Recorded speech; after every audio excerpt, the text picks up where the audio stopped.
Good evening, students. Today we are going to discuss the elimination of empty productions and unit productions. Thereafter, we will discuss about the normal forms of the context-free grammar, that is the Chomsky normal form and Greibeck normal form. So, first of all, starting with the removal or elimination of the empty production, let us have what do you mean by the empty production. So any production in a context free grammar of the form a to capital A to empty is called a empty production.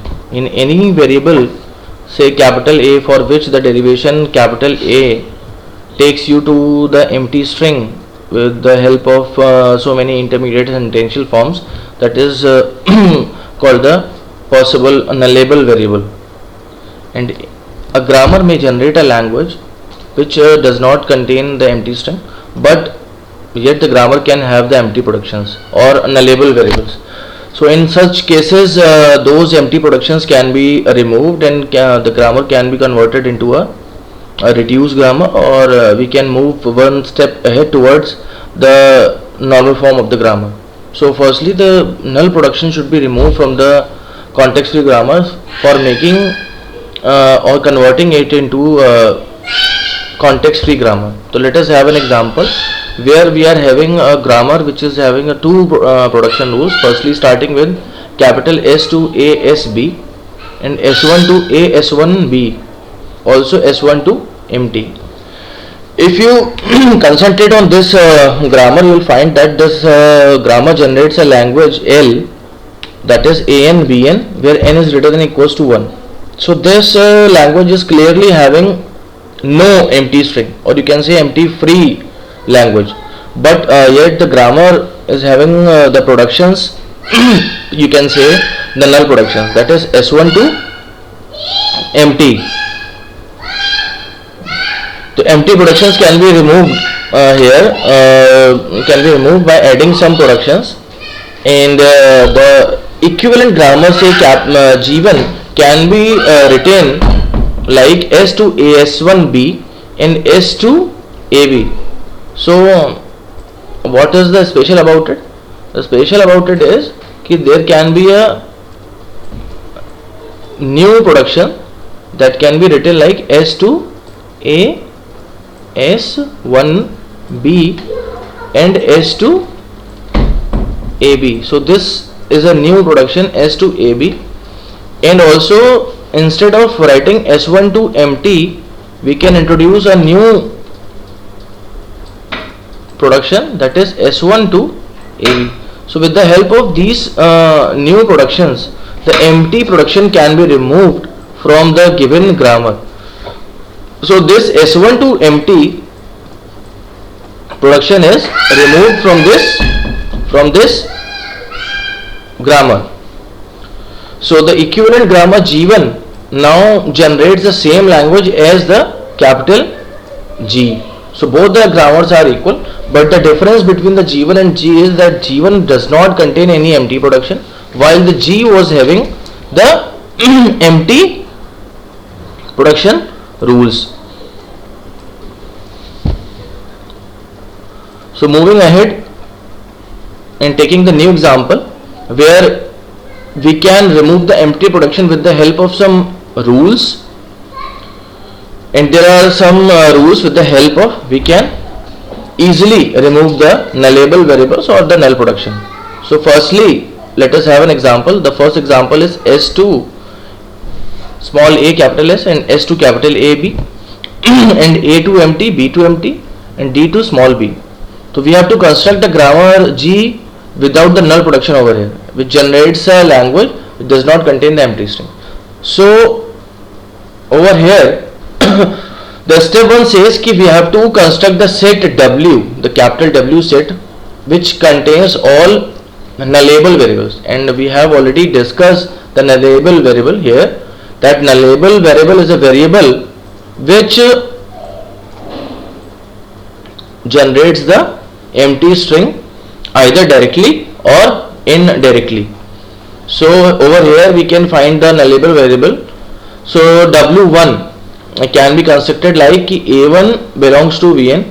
W1 contains the A1 variable, and A1 variable is a variable which directly generates the empty string. So if you are having a production like A1 to empty in your grammar, then this A1 is the element of the W1. So in this case, both variables A and B will be coming in the set of W1, because both A and B are directly deriving the empty terminal string. So A and B will come into the W1. Now how to construct the W2? In general, it is given over here ki Wi plus 1.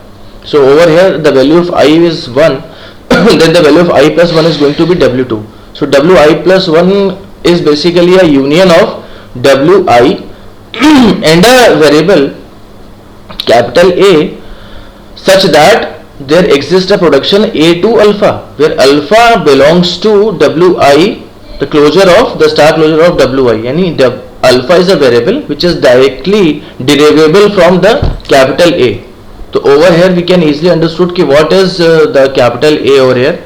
If suppose Wi contains, over here with the help of the marker we can easily understand ki Wi if contains A and B, then what is going to come under the variable A? The variable A is a such variable which is a variable from where these A and B variables are derived from. So A and B are basically derived from where? A and B are basically derived from the variable S. So S will be the variable which comes as a new variable and which is going to be a union with Wi. So W2 will contain what? W2 will contain the A and B and S also, because S derives the AB. So W2 is going to have what? W2 is going to have S, A and B also. But now no other variable is going to be derived from A and B. None other than the empty string. So no other variable is going to be derived from A and B. So in the case if we are going to construct W3, it will be similar or same as W2. So W2 is a set which contains S, A and B. Now there is step number 2, the construction of the P dash. So P dash is going to be all production rules whose RHS does not have any nullable variable. But the important point is we will construct the production rules like that all the variables, all the nullable variables can be erased, or some nullable variables can be erased, provided some symbols should be left after the erasing. So we can have D to B, we can have S to AS, we can omit S from here. So S to A will come because we have to remove some nullable variable from the RHS side, so we can remove S from here. So we will get S to A, and S to AS we can either remove capital S, or we can have all the variables in the right hand side. So S to AS will also come in the production rule P dash. So S to A, S to AS both will come into the production P dash set. Now from S to AB what we can have? We can either remove B from here. So what will be the production? The S to A will be the production rule, will be the part of the production P dash.